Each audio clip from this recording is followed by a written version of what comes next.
대감마님, 제발. 저는 아무 짓도 하지 않았습니다. 조선 사람들의 생생한 뒷담화 궁금하지 않으신가요? 지금 바로 보따리를 풀어보겠습니다. 제가 마루 끝에 무릎을 꿇고 애원하던 그 순간 남편 이동의 눈빛에는 조금의 흔들림도 없었습니다. 겨울바람이 옷깃 사이로 파고들어 뼈를 시렸지만 그보다 더 차가운 건 저를 바라보는 저 남자의 시선이었습니다. 내가 은장이와 몸을 섞었다는 증인이 있다. 더 이상 변명하지 마라. 저는 그 말을 듣는 순간 온몸이 얼어붙는 걸 느꼈습니다. 은장이라니요. 제가 그 사람과 무슨 일이 있었단 말입니까? 단지 집안의 은그릇을 수리하러 왔던 장인일 뿐이었는데 말입니다. 하지만 남편은 그 짧은 만남마저 간통의 증거로 뒤집어 씌웠습니다. 저는 머리를 조아리며 결백을 호소했지만 이미 결론은 정해져 있었습니다. 그날 밤 저는 왕실 종친의 부인이라는 신분을 박탈당한 채 거리로 내쳐졌습니다. 혼인할 때 가져왔던 제 물건조차 가져갈 수 없었습니다. 그저 몸에 걸친 옷 한 벌과 차가운 밤 공기만이 제 몫이었지요. 하지만 이런 처참한 상황이 벌어진 데에는 아주 충격적인 이유가 있었습니다. 남편 이동은 기생 연경비에게 빠져 있었습니다. 그 여자를 정실 부인의 자리에 앉히고 싶었지만 제가 버티고 있는 한 불가능한 일이었지요. 그래서 그는 치밀하게 계획을 짰습니다. 저에게 간통의 누명을 씌워 쫓아내고 그 자리에 연경비를 앉히려 했던 것입니다. 왕실의 피를 이어받은 종친이라는 자가 한 여자에 대한 욕정을 채우기 위해 아내의 인생을 송두리째 파괴한 것이었습니다. 한양 거리를 걸으며 저는 생각했습니다. 이것이 조선이 말하는 예법인가? 남자의 욕심을 위해 여자는 언제든 버려질 수 있는 것인가? 친정으로 돌아갈 수도 없었습니다. 간통녀라는 오명이 붙은 여자를 받아줄 집안은 없었으니까요. 거리를 헤매던 저는 결국 한양 변두리의 작은 방 한 칸을 얻어 몸을 누였습니다. 천장을 바라보며 눈물을 흘렸습니다. 억울함에 가슴이 미어졌습니다. 하지만 그 눈물 속에서 또 다른 감정이 자라나고 있었습니다. 바로 복수심이었습니다. 며칠 뒤 놀라운 소식이 들려왔습니다. 성종 임금께서 직접 제 사건을 조사하라는 명을 내리신 것입니다. 의금부에서 조사가 진행되었고 결국 제 결백이 증명되었습니다. 은장이는 단지 집안일을 하러 왔던 장인일 뿐이었고 남편이 꾸며낸 증인들의 말은 모두 거짓으로 밝혀졌지요. 남편 이동은 무고죄로 곤장을 맞고 벌금을 물었습니다. 하지만 그게 무슨 소용이었습니까? 제 명예는 이미 바닥에 떨어진 뒤였습니다. 한양 사람들은 수군거렸습니다. 아무리 결백하다 해도 그런 소문이 났는데 누가 저 여자를 깨끗하다고 믿겠어? 연기 없는 굴뚝은 없는 법이지. 저는 깨달았습니다. 이 사회에서 여자의 결백 따위는 중요하지 않다는 것을. 한번 의심받으면 그것으로 끝이라는 것을요. 남편은 벌을 받았지만 여전히 종친의 신분을 유지했습니다. 얼마 지나지 않아 연경비를 새 부인으로 맞아들였습니다. 제가 겪은 고통은 그에게 아무것도 아니었습니다. 그저 원하는 것을 얻기 위해 거쳐야 했던 작은 불편함 정도였을 뿐이지요. 변두리 방에 앉아 저는 밤마다 생각했습니다. 복수할 방법을 찾았습니다. 남편 한 사람만이 아니었습니다. 저를 손가락질하며 음탕하다고 비난했던 그 사대부들, 낮에는 이니에지를 외치면서도 밤이 되면 기생집을 들락거리는 위선자들 모두가 제 복수의 대상이었습니다. 그래, 내 놈들이 나를 음탕한 여자로 만들었으니 이제 진짜 음탕한 여자가 되어주지. 저는 친정에서 물려받은 보석 몇 점을 팔아 한양 시내에 작은 집을 마련했습니다. 비록 크지는 않았지만 사람을 들릴 만큼은 충분한 공간이었습니다. 그리고 제 용모를 가꾸기 시작했습니다. 원래 왕실 종친의 부인이었으니 제 외모가 뛰어나다는 것은 알고 있었습니다. 하지만 이제는 그것을 무기로 만들 작정이었지요. 첫 번째 목표는 명확했습니다. 조정의 고위 관료들이었습니다. 저는 우연을 가장해 그들과 마주쳤습니다. 시장에서 사찰에서 때로는 한강변을 거닐다가 말입니다. 그들의 시선이 제게 머무는 것을 느꼈습니다. 욕망의 눈빛이었습니다. 낮에는 예의범절을 논하던 그 입으로 밤이 되면 여자를 탐하는 눈빛을 숨기지 못하는 그들을 보며 저는 확신했습니다. 이 위선자들을 무너뜨릴 수 있다. 첫 번째 남자가 제 집 문을 두드린 것은 봄이 오던 날이었습니다. 그는 사원부의 관리였습니다. 낮에는 풍기문란을 단속한다며 기생들을 잡아들이던 자였지요. 그런 자가 밤이 되자 과부의 집 문을 두드렸습니다. 저는 문을 열어주었습니다. 그날 밤 저는 이상한 감정을 느꼈습니다. 억울함도 슬픔도 아니었습니다. 오히려 통쾌함이었지요.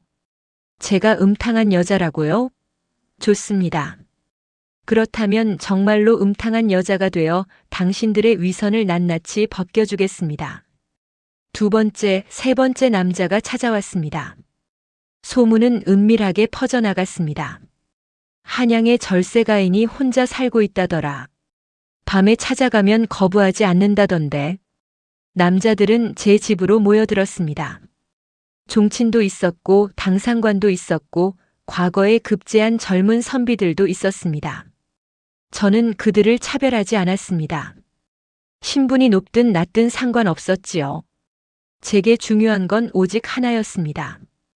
그들이 낮에는 도덕군자 행세를 하다가 밤이 되면 욕망을 숨기지 못하는 위선자들이라는 사실이었습니다. 밤이 깊어질수록 제 집을 찾는 남자들은 늘어났습니다. 그들은 서로 모르는 사이였지만 같은 여자의 치마폭에 안겼다는 공통점을 가지고 있었지요. 저는 그들 하나하나의 얼굴을 기억했습니다. 한양에는 소문이 무성했습니다. 어우동이라는 여자가 남자를 밝힌다더라. 양반이고 상놈이고 가리지 않는다던데. 사람들은 저를 음란한 여자라고 손가락질했습니다. 하지만 정작 제 집 문을 두드리는 남자들의 발걸음은 끊이지 않았지요. 저는 거울을 보며 웃었습니다. 계절이 바뀌고 또 바뀌었습니다. 그리고 저는 알고 있었습니다. 이 복수극은 이제 시작에 불과하다는 것을요. 사랑의 증표로 제 몸에 당신의 이름을 새겨주시겠어요? 제 제안을 들은 남자는 잠시 망설이다가 고개를 끄덕였습니다. 촛불 아래 그의 얼굴에는 욕망과 우월감이 뒤섞여 있었습니다. 그는 자신이 특별한 대우를 받고 있다고 믿었지요. 하지만 저는 알고 있었습니다. 이것이 그를 파멸시킬 증거가 될 것이라는 사실을요. 문신을 새기는 장인을 불렀습니다. 그는 묵묵히 일을 했습니다. 제 팔뚝에 먹물이 스며들 때마다 따끔한 통증이 느껴졌지만 그보다 더 강렬한 건 복수의 쾌감이었습니다. 내 이름이 내 몸에 새겨지는 순간 넌 이미 내 손안에 있는 거야. 하지만 이런 치밀한 계획 뒤에는 아주 충격적인 이유가 있었습니다. 저는 단순히 남자들과 관계를 맺는 것만으로는 부족하다고 생각했습니다. 언젠가 이 모든 것이 드러나는 날 확실한 증거가 필요했지요. 말로는 부인할 수 있습니다. 하지만 제 몸에 새겨진 이름은 부인할 수 없는 증거였습니다. 첫 번째 이름이 새겨진 건 수산수였습니다. 왕실 종친이었지요. 그는 제 집을 자주 찾았습니다. 밤마다 와서 달콤한 말을 속삭였습니다. 어우동, 내가 널 책임지겠네. 다른 남자는 만나지 말게. 나만 보게. 저는 고개를 끄덕이며 미소 지었습니다. 그리고 그에게도 같은 제안을 했지요. 사랑의 증표로 이름을 새겨달라고요. 그는 기꺼이 응했습니다. 제 오른팔에 그의 이름이 새겨졌습니다. 두 번째는 기산수였습니다. 역시 종친이었습니다. 그는 수산수보다 더 자주 찾아왔습니다. 어느 날 밤 그가 물었습니다. 혹시 다른 남자도 만나는 게요? 저는 고개를 저었습니다. 대감님만 뵙고 있습니다. 거짓말이었습니다. 하지만 그는 제 말을 믿었습니다. 남자들은 언제나 자신이 특별하다고 믿고 싶어 하니까요. 그 역시 제 몸에 이름을 새겼습니다. 제 왼팔이었지요. 세 번째, 네 번째 이름이 새겨졌습니다. 조정의 관리들이었습니다. 그들은 낮에는 백성들을 다스린다며 위엄을 부렸지만 밤이 되면 과부의 침소로 기어들어왔습니다. 저는 그들 모두에게 같은 제안을 했고 그들 모두 기꺼이 응했습니다. 제 몸은 점점 그들의 이름으로 채워져 갔습니다. 하지만 시간이 흐르면서 예상치 못한 일들이 벌어지기 시작했습니다. 어느 날 밤 수산수가 찾아왔을 때 제 팔에 새겨진 다른 이름을 발견한 것입니다. 이게 무슨 이름인가? 그의 목소리가 차갑게 식었습니다. 저는 당황하지 않았습니다. 이미 예상했던 상황이었으니까요. 예전에 제가 사랑했던 분의 이름입니다. 하지만 지금은 대감님만 뵙고 있습니다. 그자가 누군가? 이미 한양을 떠난 분입니다. 다시는 만날 일이 없습니다. 거짓말이었습니다. 그 이름의 주인은 한양에 있었고 저는 여전히 그를 만나고 있었지요. 하지만 수산수는 제 말을 믿고 싶어 했습니다. 그래서 믿었습니다. 남자들은 점점 더 많이 찾아왔습니다. 종친부터 당상관까지, 과거 급제자부터 아전까지 다양했습니다. 저는 그들 모두를 받아들였습니다. 그리고 모두에게 같은 제안을 했지요. 사랑의 증표를 남겨주세요. 어떤 남자들은 의심했습니다. 혹시 다른 남자에게도 같은 말을 하는 게 아닌가? 저는 고개를 저으며 말했습니다. 대감님을 얼마나 사모하는지 아십니까? 이 몸에 대감님의 이름을 새겨 평생 간직하고 싶습니다. 그들은 제 말에 속았습니다. 아니, 속고 싶어 했습니다. 자신이 특별한 존재라고 믿고 싶었던 것이지요. 제 몸은 점점 더 많은 이름으로 채워졌습니다. 팔뚝에, 다리에, 등에 이름들이 새겨졌습니다. 거울을 볼 때마다 저는 웃었습니다. 이것이 바로 조선 최고 권력자들의 명단이었으니까요. 하지만 문제가 생기기 시작했습니다. 남자들이 서로 마주치는 일이 벌어진 것입니다. 어느 날 밤 수산수가 제 집을 나서는데 마침 기산수가 찾아왔습니다. 두 사람은 대문 앞에서 마주쳤습니다. 잠시 정적이 흘렀습니다. 여기서 무엇 하시오? 기산수가 물었습니다. 수산수는 잠시 망설이다가 대답했습니다. 그냥 지나가다가. 한밤중에 과부의 집 앞을 지나가시오? 둘 사이에 긴장감이 흘렀습니다. 저는 안에서 숨을 죽이고 지켜봤습니다. 하지만 놀랍게도 두 사람은 서로 아무 말도 하지 않았습니다. 그저 서로를 바라보다가 각자의 길을 갔지요. 저는 깨달았습니다. 그들은 서로를 의심하면서도 입을 열지 못한다는 것을요. 왜냐하면 자신도 똑같은 짓을 하고 있었으니까요. 이후로 비슷한 일이 몇 번 더 있었습니다. 남자들은 서로 마주쳤지만 아무도 먼저 말을 꺼내지 않았습니다. 침묵의 공모 관계가 형성된 것이지요. 저는 이 상황을 이용했습니다. 더 대담해졌습니다. 신분의 제약도 무시하기 시작했지요. 어느 날 밤 제 집에 도둑이 들었습니다. 한밤중에 담을 넘어 들어온 그는 제 은팔찌를 훔치려 했습니다. 저는 잠에서 깨어 그를 마주했습니다. 달빛 아래서 본 그의 얼굴은 젊었습니다. 도둑질하러 왔다가 들켰으니 각오는 했겠지요? 그는 고개를 떨구었습니다.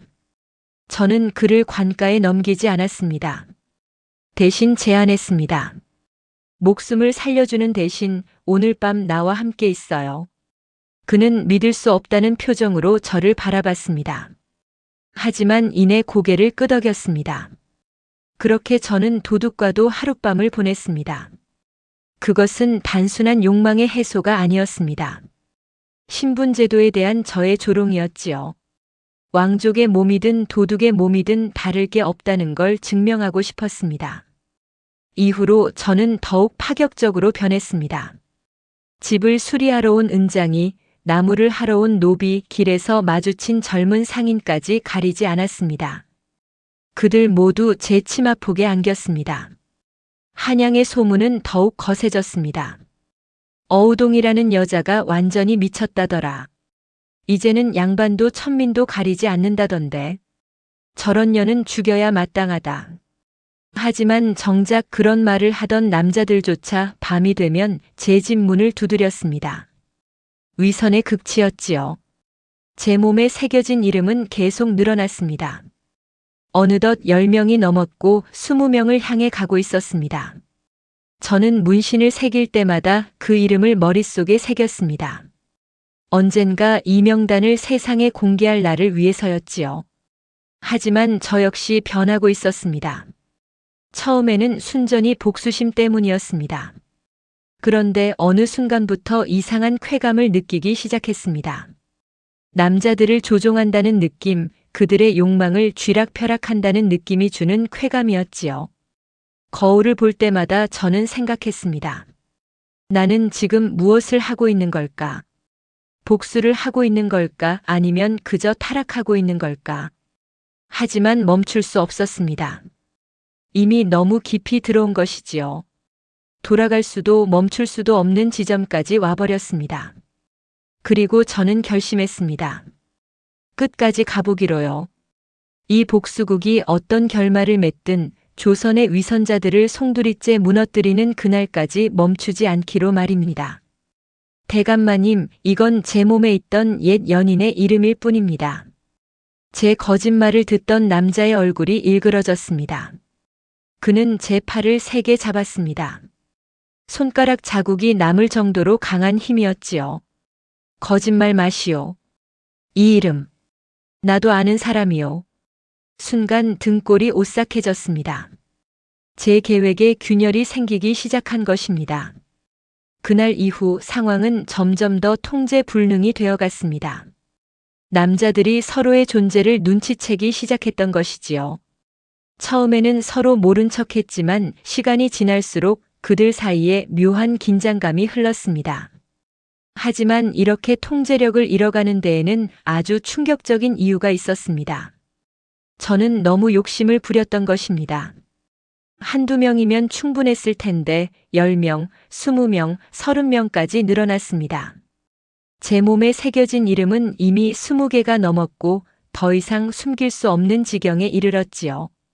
어느 날 밤 기산수가 제 집을 찾았습니다.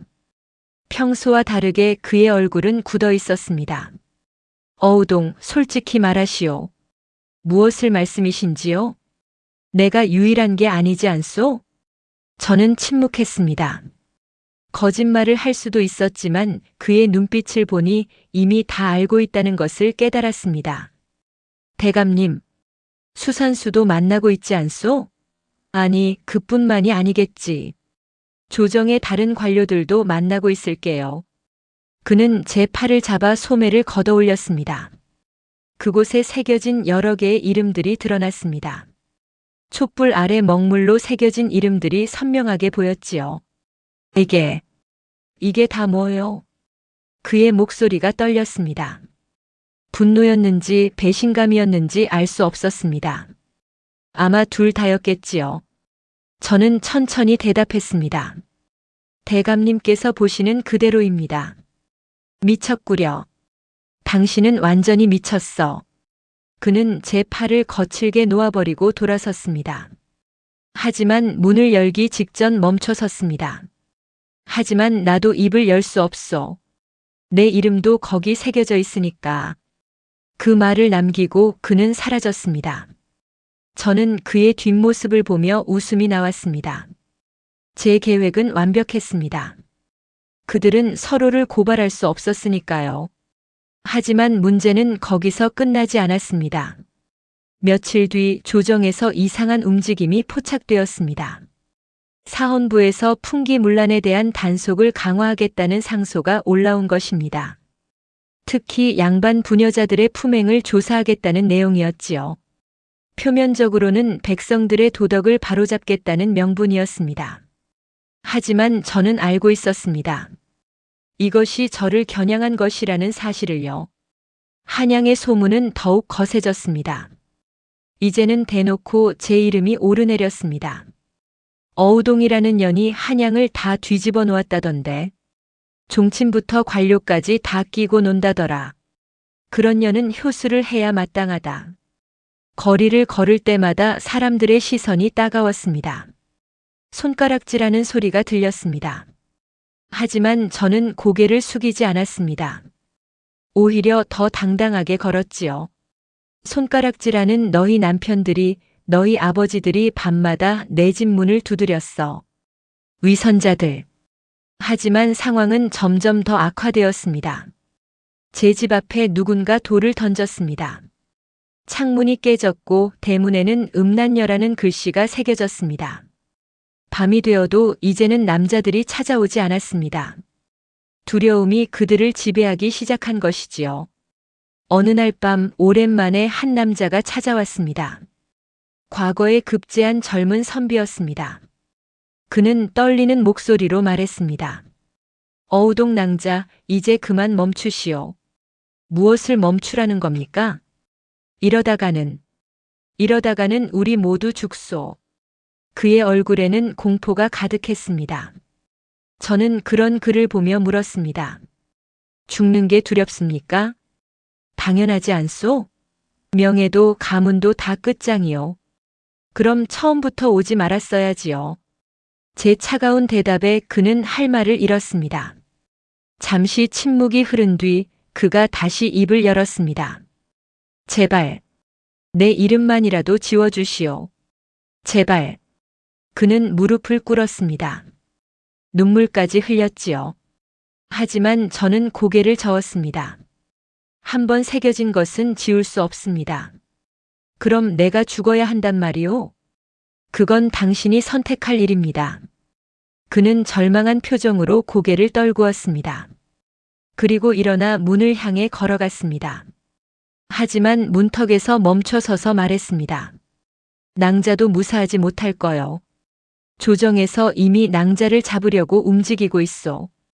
그 말을 남기고 그는 사라졌습니다. 저는 그제야 깨달았습니다. 제가 생각했던 것보다 상황이 훨씬 심각하다는 것을요. 조정이 움직이기 시작했다는 것은 이제 더 이상 개인의 문제가 아니라는 뜻이었습니다. 며칠 뒤 예상했던 일이 벌어졌습니다. 의금부 나졸들이 제 집을 포위한 것입니다. 박어우동 나오시오. 문 밖에서 들려오는 목소리는 차갑고 단호했습니다. 저는 천천히 옷을 여미고 문을 열었습니다. 나졸들이 저를 에워쌌습니다. 무슨 일이십니까? 풍기문란과 간통죄로 체포한다. 나졸 하나가 제 팔을 잡았습니다. 저는 저항하지 않았습니다. 이미 예상했던 일이었으니까요. 오히려 이것이 제가 원하던 무대였습니다. 의금부로 끌려가는 길 한양 백성들이 몰려나와 저를 구경했습니다. 돌을 던지는 사람도 있었고 욕을 퍼붓는 사람도 있었습니다. 저런 년은 죽여야 해. 조선의 수치다. 하지만 저는 고개를 들고 걸었습니다. 그들의 욕설이 두렵지 않았습니다. 오히려 통쾌했지요. 너희가 욕하는 저 여자와 밤을 보낸 남자들이 누군지 곧 알게 될 거야. 의금부 취조실은 어둡고 차가웠습니다. 관리가 저를 신문하기 시작했습니다. 내가 한양에서 음행을 일삼았다는 것이 사실이냐? 그렇습니다. 제 솔직한 대답에 주변이 술렁였습니다. 보통은 부인하기 마련인데 저는 오히려 인정했으니까요. 누구와 관계를 맺었느냐? 너무 많아서 일일이 기억나지 않습니다. 그럼 내 몸에 새겨진 이름들은 무엇이냐? 관리가 제 소매를 걷어올렸습니다. 그곳에 새겨진 수많은 이름들이 드러났습니다. 취조실이 술렁거렸습니다. 이것들을 일일이 확인하겠다. 관리가 제 팔과 다리 등에 새겨진 모든 이름을 기록하기 시작했습니다. 한 사람씩 이름이 불릴 때마다 저는 속으로 웃었습니다. 이제 시작이야. 너희의 위선이 세상에 드러나는 순간이. 하지만 그때 예상치 못한 일이 벌어졌습니다. 취조를 하던 관리가 갑자기 붓을 멈춘 것입니다. 그의 얼굴이 창백해졌습니다. 이 이름은 그는 더 이상 말을 잇지 못했습니다. 아마도 그 명단에 그가 아는 사람 혹은 그 자신의 이름이 있었는지도 모릅니다. 취조는 중단되었습니다. 저는 옥에 갇혔습니다. 차가운 옥바닥에 앉아 저는 생각했습니다. 이제 어떻게 될까? 나는 죽을까? 아니면 살아남을까? 하지만 두렵지 않았습니다. 이미 각오했던 일이었으니까요. 며칠 뒤 놀라운 소식이 들려왔습니다. 조정이 발칵 뒤집혔다는 것입니다. 제 몸에 새겨진 이름들 때문이었지요. 그 명단에는 종친부터 고위 관료까지 포함되어 있었으니까요. 조정에서는 급히 대책을 논의했다고 합니다. 하지만 묘하게도 그 누구도 강경하게 처벌을 주장하지 않았습니다. 왜냐하면 그들 대부분이 저와 관련되어 있었거든요. 저는 옥에 갇힌 채로 깨달았습니다. 제 복수는 성공했습니다. 하지만 그 대가가 무엇일지는 아직 알 수 없었습니다. 박어우동의 몸에서 발견된 이름 총 37명입니다. 의금부 관리의 목소리가 조정에 울려 퍼졌습니다. 그 순간 대전은 정적에 휩싸였습니다. 누구도 입을 열지 못했지요. 왜냐하면 그 명단 속에 자신의 이름이 혹은 자신이 아는 사람의 이름이 포함되어 있었으니까요. 옥에 갇힌 채로 저는 그 소식을 전해 들었습니다. 간수가 귀띔해 준 것이지요. 낭자 조정이 난리가 났소. 낭자 때문에 종친들과 관료들이 벌벌 떨고 있다오. 저는 차가운 옥바닥에 앉아 미소 지었습니다. 제가 원하던 바였습니다. 그들의 위선을 세상에 드러내는 것 말입니다. 하지만 이런 상황이 벌어진 데에는 아주 충격적인 이유가 있었습니다. 조정은 딜레마에 빠졌습니다.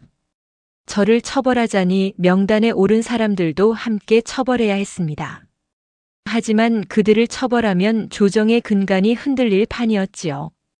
그렇다고 저만 처벌하면 불공정하다는 비난을 피할 수 없었습니다. 며칠 동안 조정에서는 치열한 논쟁이 벌어졌습니다. 저 여자를 당장 처형해야 합니다. 어느 대신이 목소리를 높였습니다. 하지만 다른 대신이 반박했습니다. 그렇다면 그녀와 관계한 남자들도 똑같이 처벌해야 하지 않겠습니까? 그건 말을 잇지 못했습니다. 왜냐하면 그 명단에는 그의 친척도 포함되어 있었으니까요. 성종 임금께서 직접 나서셨습니다. 모두 조용히 하라. 이 문제는 법대로 처리하겠다. 하지만 법대로 처리한다는 것이 무엇을 의미하는지 그 누구도 확신하지 못했습니다. 옥에서 저는 하루하루를 보냈습니다. 추웠습니다. 배고팠습니다. 하지만 후회는 없었습니다.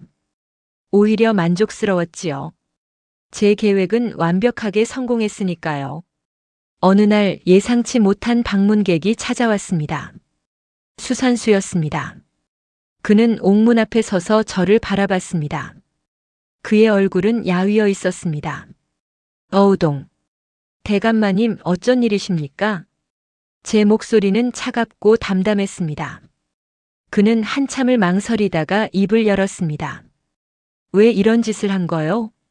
무슨 말씀이신지 모르겠습니다. 내 이름을 왜 내 몸에 새긴 거냐고. 그의 목소리가 떨렸습니다. 분노가 아니었습니다. 두려움이었지요. 저는 천천히 대답했습니다. 사랑의 증표라고 하셨잖습니까? 대감님께서 원하셨던 일입니다. 내가 처음부터 이럴 작정이었구나. 저는 거짓말하지 않았습니다. 대감님께서 원하신 대로 해드렸을 뿐입니다. 수산수는 할 말을 잃고 저를 바라봤습니다. 그의 눈에 어떤 깨달음이 스쳐 지나갔습니다. 복수였구나. 우리 모두에 대한. 저는 대답하지 않았습니다. 침묵이 곧 긍정이었지요. 어리석었소. 우리 모두는 어리석었소. 그 말을 남기고 그는 돌아섰습니다. 뒷모습이 초라해 보였습니다. 한때 저에게 달콤한 말을 속삭이던 그 당당한 종치는 이제 없었습니다. 며칠 뒤 또 다른 방문객이 왔습니다. 이번에는 기산수였습니다. 그는 수산수보다 더 절박해 보였습니다. 어우동, 제발 내 이름을 지워달라. 한번 새긴 것은 지울 수 없습니다. 그럼 내가 없었다고 말해달라. 제발. 그는 무릎까지 꿇었습니다. 한때 저에게 사랑을 약속하던 그 남자가 이제는 목숨을 구걸하고 있었습니다. 대감님, 제가 거짓말을 하면 오히려 더 큰 죄가 되지 않겠습니까? 그럼 나더러 어쩌란 말이오? 그건 제가 결정할 일이 아닙니다. 기산수는 눈물을 흘렸습니다. 남자의 눈물이었습니다. 하지만 저는 동정하지 않았습니다. 그는 제게 동정을 베풀지 않았으니까요. 조정의 논의는 계속되었습니다. 그러던 중 놀라운 결정이 내려졌습니다. 명단에 오른 남자들을 모두 불러 신문한다는 것이었습니다. 하나씩 그들이 불려갔습니다. 취조를 받고 돌아온 그들의 얼굴은 창백했습니다. 어떤 이는 곤장을 맞았고 어떤 이는 벌금을 물었습니다. 하지만 놀랍게도 심각한 처벌을 받은 사람은 없었습니다. 종친들은 가벼운 질책만 받았습니다. 고위 관료들은 벌금형에 그쳤습니다. 하급 관리들도 파직되지 않았습니다. 저는 옥에서 그 소식을 들으며 쓴웃음을 지었습니다. 역시 그렇구나. 남자들은 가볍게 넘어가는구나. 반면 저에 대한 처벌 논의는 점점 더 가혹해졌습니다. 어떤 이는 능지처참을 주장했고 어떤 이는 효수를 외쳤습니다. 저 여자를 본보기로 삼아야 합니다. 조선의 풍기를 바로잡으려면 엄벌에 처해야 합니다. 목소리를 높이는 그들 중 일부는 제 몸에 이름을 새긴 당사자들이었습니다. 위선의 극치였지요. 하지만 그때 예상치 못한 일이 벌어졌습니다. 성종 임금께서 직접 저를 불러 신문하신 것입니다. 저는 대전 마루에 꿇어 앉았습니다. 임금의 얼굴을 직접 볼 수는 없었지만 그 분위기만으로도 위험이 느껴졌습니다. 박어우동, 고개를 들어라. 저는 천천히 고개를 들었습니다. 임금께서는 저를 한참 바라보셨습니다. 내가 한 일을 후회하느냐? 아니옵니다, 전하. 제 대답에 대전이 술렁거렸습니다. 보통은 용서를 구하기 마련인데 저는 후회하지 않는다고 했으니까요. 이유를 말해보아라. 저는 제가 음탕한 여자라는 누명을 썼습니다. 그렇다면 진짜 음탕한 여자가 되어 그들의 위선을 보여주고 싶었습니다. 내 남편 태강수 이동의 일을 말하는 것이냐? 그렇습니다, 전하. 임금께서는 한숨을 쉬셨습니다. 내 억울함은 이해한다. 하지만 내가 한 일은 용서받을 수 없다. 알고 있습니다, 전하. 그럼에도 후회하지 않느냐? 제가 후회해야 할 것은 제 행동이 아니라 이런 행동을 하게 만든 세상입니다. 제 말에 대전은 다시 술렁거렸습니다. 대역죄에 가까운 발언이었으니까요.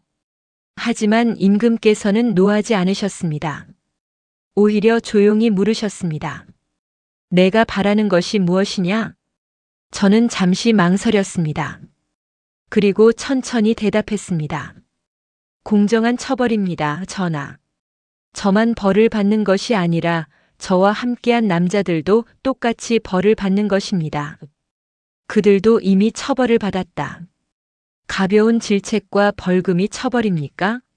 저는 죽음을 앞두고 있는데 말입니다. 제 말에 임금께서는 아무 대답도 하지 않으셨습니다. 긴 침묵이 흘렀습니다. 결국 판결이 내려졌습니다. 교형이었습니다. 목을 매달아 죽이는 형벌이었지요. 능지처참이나 효수보다는 가벼웠지만 여전히 죽음이었습니다. 저는 그 판결을 담담하게 받아들였습니다. 이미 각오했던 일이었으니까요. 형이 집행되기 전날 밤 간수가 제게 말했습니다. 낭자 한양이 발칵 뒤집혔소. 낭자 때문에 수많은 양반들이 벌벌 떨고 있다오. 그렇군요. 낭자는 무섭지 않소? 내일이면 두렵지 않습니다. 오히려 후련합니다.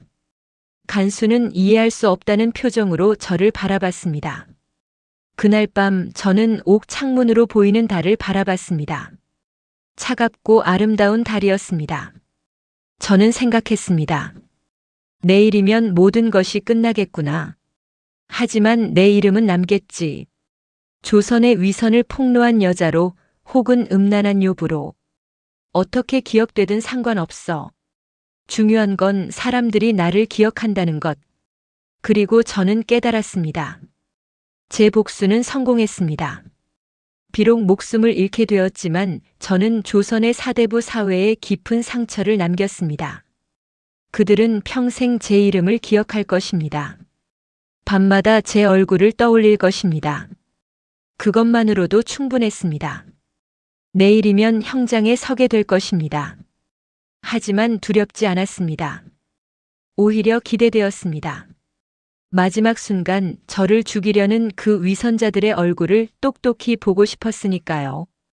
박어우동에게 교형을 집행한다. 형리의 목소리가 형장에 울려 퍼졌습니다. 그날 아침은 맑았습니다. 하늘은 푸르렀고 바람은 차가웠습니다. 형장에는 수많은 사람들이 모여들었습니다. 구경꾼들이었지요. 저는 수레에 실려 형장으로 향했습니다.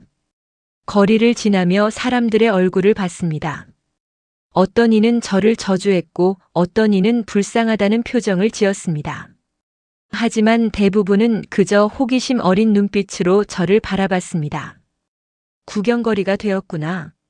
하지만 상관없었습니다. 어차피 오늘이 마지막이었으니까요. 형장에 도착했습니다. 교수대가 보였습니다. 저는 그곳으로 걸어갔습니다. 다리가 떨리지 않았습니다. 오히려 담담했지요. 그때 군중 속에서 익숙한 얼굴들이 보였습니다. 제 몸에 이름을 새긴 남자들이었습니다.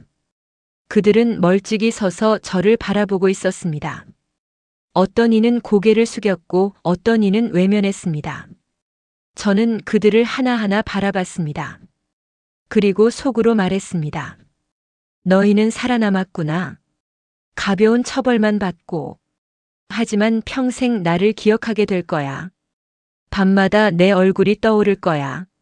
하지만 이렇게 담담하게 죽음을 맞이할 수 있는 데에는 아주 충격적인 이유가 있었습니다. 저는 이미 죽어 있었습니다. 남편에게 버림받던 그날 제 마음은 이미 죽었던 것이지요. 그 뒤로 살아온 시간은 그저 복수를 위한 시간이었습니다.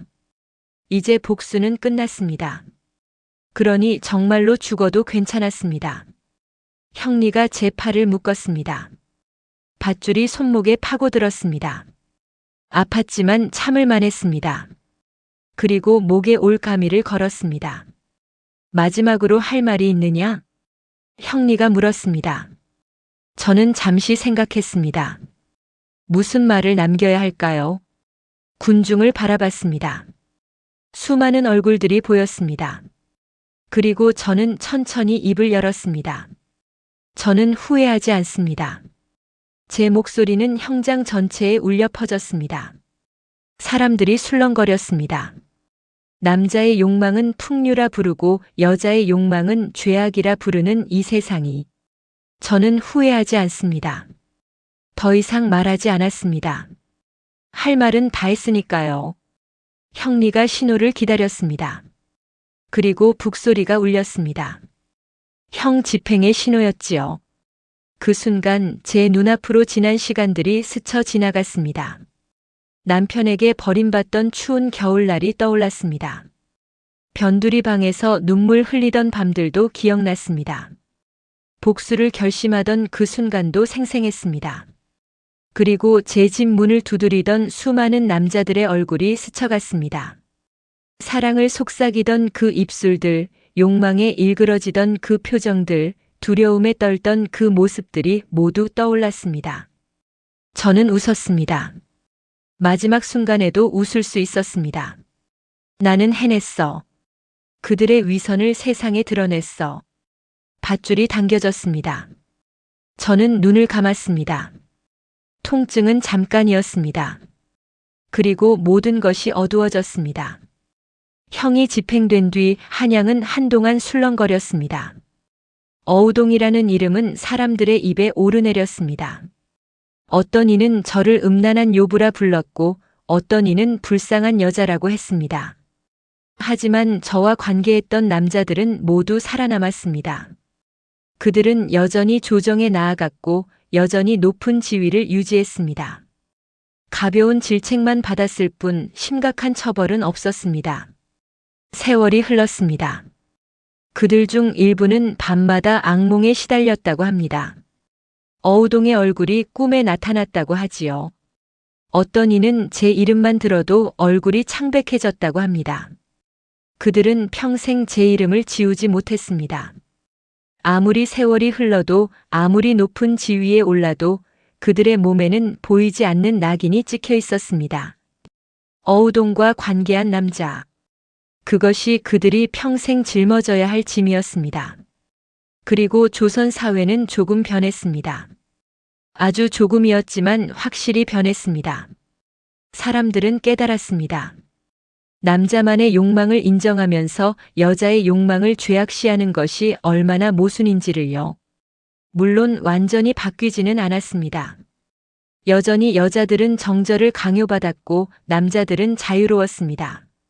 하지만 적어도 사람들은 의심하기 시작했습니다. 이것이 정말 옳은가? 라고 말입니다. 그것이 제가 남긴 유산이었습니다. 시간이 더 흘렀습니다. 어우동의 이야기는 전설이 되었습니다. 어떤 이는 경계하기 위해 그 이야기를 했고 어떤 이는 안타까워하며 이야기했습니다. 하지만 모두가 기억했습니다. 조선을 뒤흔든 그 여자를요. 형장에서 당당하게 죽어간 그 여자를요. 세상의 위선을 폭로한 그 여자를요. 저는 죽었지만 제 이름은 살아남았습니다. 그것으로 충분했습니다. 어쩌면 제가 원했던 건 처음부터 이것이었는지도 모릅니다. 기억되는 것 말입니다. 사랑받지 못해도 이해받지 못해도 괜찮았습니다. 단지 잊히지 않는 것, 그것만으로도 충분했습니다. 그리고 저는 희망합니다. 언젠가는 제 이야기를 듣는 사람들이 이렇게 말하기를요. 어우동은 잘못했지만 그녀를 그렇게 만든 세상도 잘못했다. 그녀만 벌받은 것은 공정하지 않았다. 남자와 여자 모두에게 같은 잣대가 적용되었어야 했다. 그날이 오기를 바랍니다. 비록 제가 살아서 볼 수는 없겠지만 언젠가는 그런 세상이 오기를 희망합니다. 저는 어우동입니다. 조선을 뒤흔든 여자였습니다. 위선에 맞선 여자였습니다. 그리고 끝까지 후회하지 않은 여자였습니다. 제 이야기는 여기서 끝입니다. 하지만 제가 남긴 질문은 여전히 남아 있습니다. 남자의 욕망과 여자의 욕망은 정말 다른가? 한쪽만 벌받는 것이 과연 정의인가? 위선적인 사회를 바꾸기 위해서는 무엇이 필요한가? 이 질문들에 대한 답은 이제 여러분의 몫입니다. 제 이야기를 듣고 생각하고 판단하는 것은 여러분의 몫입니다. 저는 다만 제 삶을 살았을 뿐입니다. 후회 없이 당당하게 끝까지 제 방식대로 말입니다. 그것이 제가 세상에 남긴 마지막 메시지입니다. 오늘 이야기가 감동적이셨다면 구독과 좋아요로 응원해주세요. 여러분의 댓글 하나가 더 좋은 이야기를 만드는 큰 힘이 됩니다. 시청해주셔서 감사합니다.